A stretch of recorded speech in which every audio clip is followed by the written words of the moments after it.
Hey guys, Matt, IronTrap Garage, and today's a big day. We're gonna pull the Cadillac engine back out of the 38 convertible. So last video, we got the gas tank in, fuel line run. After a little bit of fiddling around, we got this thing to run on the gas tank, which was phenomenal. And we're now ready to pull the engine and trans back out, re-gasket everything, paint it up, make it all good. And of course, get the frame and firewall and all that stuff cleaned and painted as well, so we can put the engine back in, hopefully by the end of the video, get the engine and trans back in the car with the engine bay and frame rails cleaned up and painted. That's our goal. Hopefully we don't have any hang-ups, and we'll get this thing back in and looking a little bit better and one step closer to road. So let's get started.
All right, so typical deal, everything takes longer than expected. So Steve, on Friday, decided to pour some water just to check how the valves were sealing in each of the ports there on both heads. And we had, on the other head, one that failed pretty bad. I think it was this one on this head, you said? Yeah, it was the intake. This intake valve on this side was leaking down just a little bit. So we have a kit, so we have valve stem seals and everything already for it. So take everyone apart, but what we're finding is, so Steve's ready to lap this one in, we got it all good, but what we're finding is the intake valves on these Caddy engines, I don't know if I ever knew this, have a little extra oil seal, which is hard to see, but it's right there, and it has another little spring on the inside.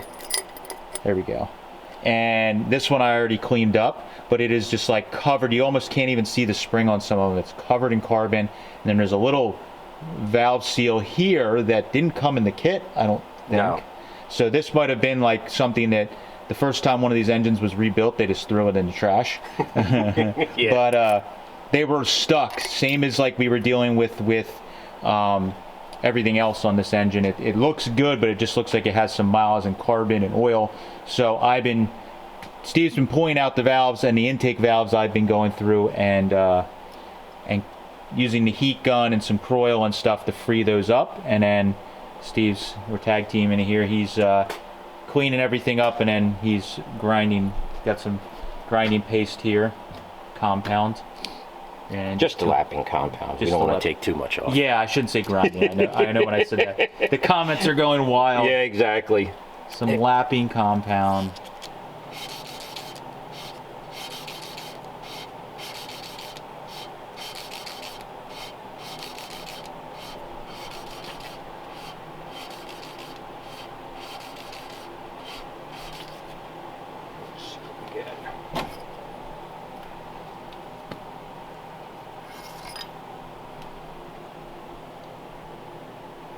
It's definitely cleaning up. Not there yet, but it's close. Yeah, bunch of carbon and crap that was on it. Yep. Oh yeah. Yeah, there's a couple spots where that stuff's pretty thick. Yep. Yep. We're on the right track. Yeah, that was our problem there. Yep. All right, so while I've been working on freeing up some of these valve seat, you can see this is one that I'm about to work on. They are stuck, or valve seal, if you will, that's on the intake valves on these engines apparently. We were discussing maybe this is something that gets thrown away when people rebuild them because it didn't even come in the kit that we bought, which was interesting. Anyways, Steve found the one that was leaking down on the other head is pretty bad. It's been burnt valve on it. Yeah, you can see the flat spots. Yeah, I can really see them there. So this thing we were kind of discussing probably a long time ago, was low on power or had an issue, and that might have been why the car was parked. It's hard to say. Everything else we know is decent because the engine ran well, it didn't overheat, all that stuff. So since we have a Sweetheart Roadster here with a kind of mock-up block, I got this from a smashed up 52 pink Caddy years ago that used to sit at an old drive-in mini golf place, and they had an auction, and I bought it for the engine, and that's what started. I literally had that before the Sweetheart Roadster. I wanted to build a little Roadster with a Caddy engine. Here we are 10, 12 years later, stealing a valve out of the engine. So Steve is working on, we pulled one of the heads. I had broken a piston out of this engine because it was stuck with water years ago, and everything's just loosely bolted on. So Steve's working on our fancy workbench here on the chair, taking valves out, and he's just going to find one of the better intake valves on this thing, and then we're going to steal it and put an unburnt valve in it. So that's where we're at. We got one head together, and if we can get this other one valve situation sorted, we'll be doing pretty good.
All right, so while I was letting paint dry, Steve was getting the heads and everything back on this and getting it prepped so that we can paint it. So he's got the heads back on and torqued and the rockers and all that back together and push rods in, and he cleaned the crap out of the valve here. You could see how much of a difference it is. It was all sludged and dirty and chunks, and he did a great job of getting it all cleaned up.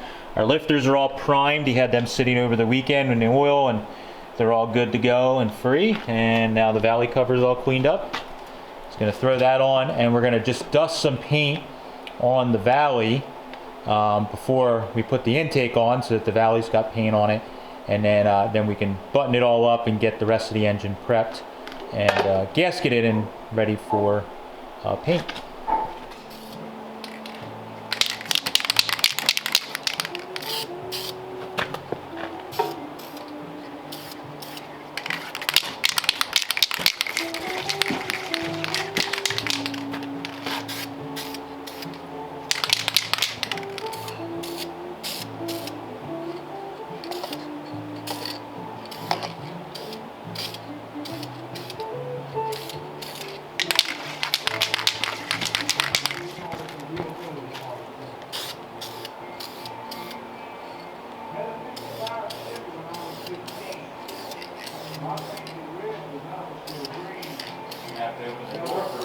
Mm-hmm.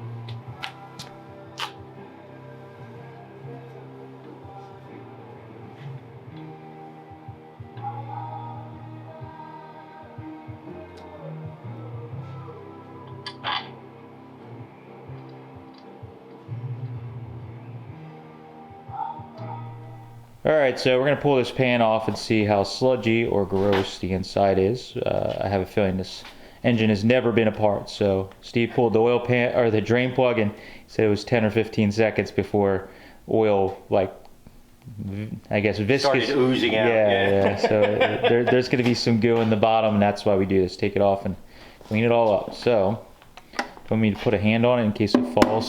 I got it. I got 2 nuts in the front. Oh, okay, good. Yeah, that wasn't too bad.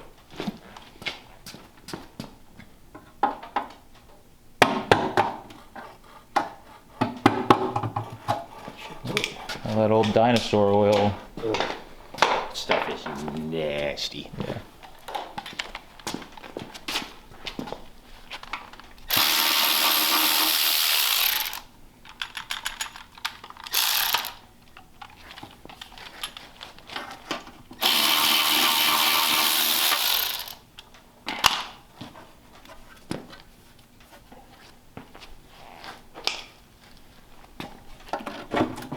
Put a hand on it, or There we go. this is It's got 2 studs in the back. Oh, okay. Probably got to wiggle them off that.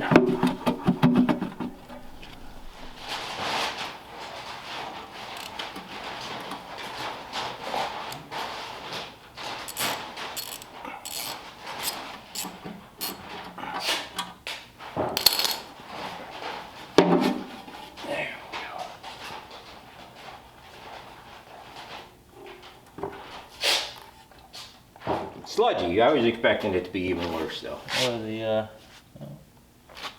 I mean, Ooh, yeah. I didn't check the depth. yeah, there's a little bit of depth there, but that's not that terrible, honestly. Oh man, yeah.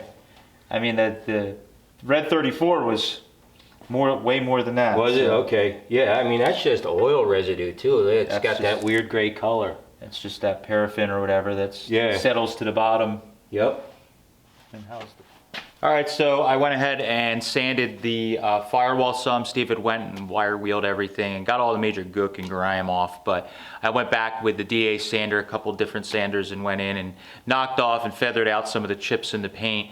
We're not going for some crazy show car paint job. We're just trying to get stuff one color looking a little better. And in this instance, we're gonna do a little custom touch on this car. I hinted at it in one of the other videos, but I have some GM, it's like the late 50s into the 60s and 70s, GM used it. They call it a couple different things, polar white, I forget all the colors, but basically I have a gallon of it that I had gotten back in 2020 for the red 34, the Skelly 34, and we had resprayed all of the dash and garnish molding in that white because that's what the car had. And I'm kind of using that car a little bit as my kind of inspiration for when this car was built in the late 50s into the early 60s, and I think the white firewall thing is something that's pretty cool. So I have that paint left, so we're gonna be using that. I'm gonna be using First of all, I want to seal everything up, so I'm using just in a can Eastwood's 2K Aerospray. It's basically the same thing you spray out of a gun, just it's in an aerosol can. And for like a firewall project, I hate cleaning paint guns. So if I can skip one step or one cleaning of a paint gun, I'd like to do that. So I keep this on the shelf. So I have 2K Aerospray. We're gonna spray the epoxy primer gray all over the firewall, get it all sealed up in one color. And then once that flashes off and dries enough, we can go ahead and follow up with the 2K Wimbledon white or polar white, whatever you want to call it for GM. But I'll spray that out of a detail gun. And again, it's a 2-part paint, so it'll be nice and durable for it. It's going to look good. So I'm going to get spraying with this, and hopefully here soon we'll have this all painted up, and then Steve's getting ready to clean up the engine in the background here, and we'll get that thing painted, and we'll hopefully, after a little bit of paint drying, we'll be ready to put everything together and see it in this nice clean engine base. So I'm going to get painting.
Okay, so we let everything dry overnight. Steve did a good job painting the engine. It's caddy blue, looks cool. Love that color.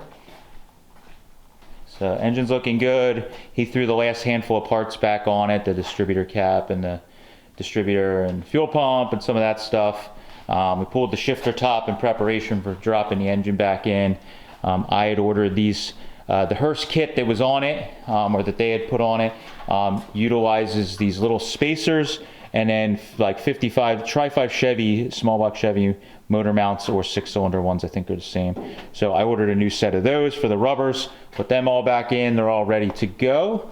And we're pretty much ready to slide this in with the white firewall. It's gonna be pretty cool, but exciting day. We're get this in and then we'll be calling it good for this video. Get a little closer. Yeah, let's get closer, and I might be able to swing it up over. Although I got some swing.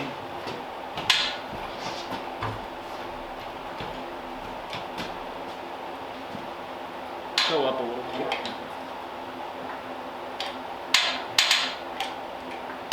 All right. Go ahead. Okay. One more. Just get it in and then we'll kick it over. Once I get it past. All right. Now it's probably a little bit my way. We're not far off from it. No, it's pretty close. I'm gonna get on the other side. Yep. That's always how it goes. Yeah, that first one is a little nerve-wracking. And it's That's why I like the chain hoist is nice because you can just go one link at a time. Right, you can do millimeter adjustment on that. Yeah. Okay. This will work out nice. Okay. Because I'm not almost under, but I'm. By the time you're close to 4 inches, yeah.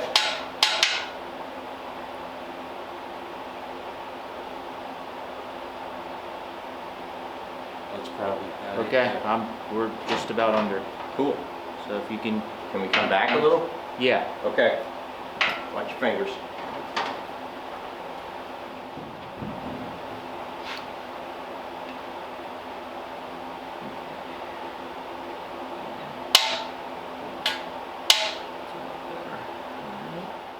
All right, got the engine mounted in, and we ran out of blue paint, so this is just imaginary in blue. Crank that down.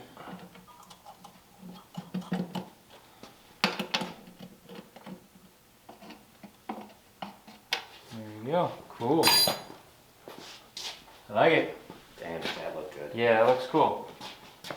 That blue and white is perfect together. Yeah, I love it. Yeah, that's the ticket. Fun.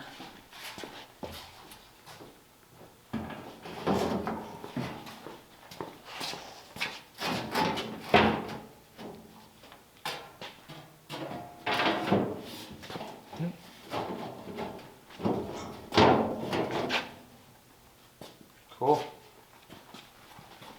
Yeah, you barely even see the engine in it. Yeah, with the hood sides on it. That is freaking cool. Yeah, it looks good.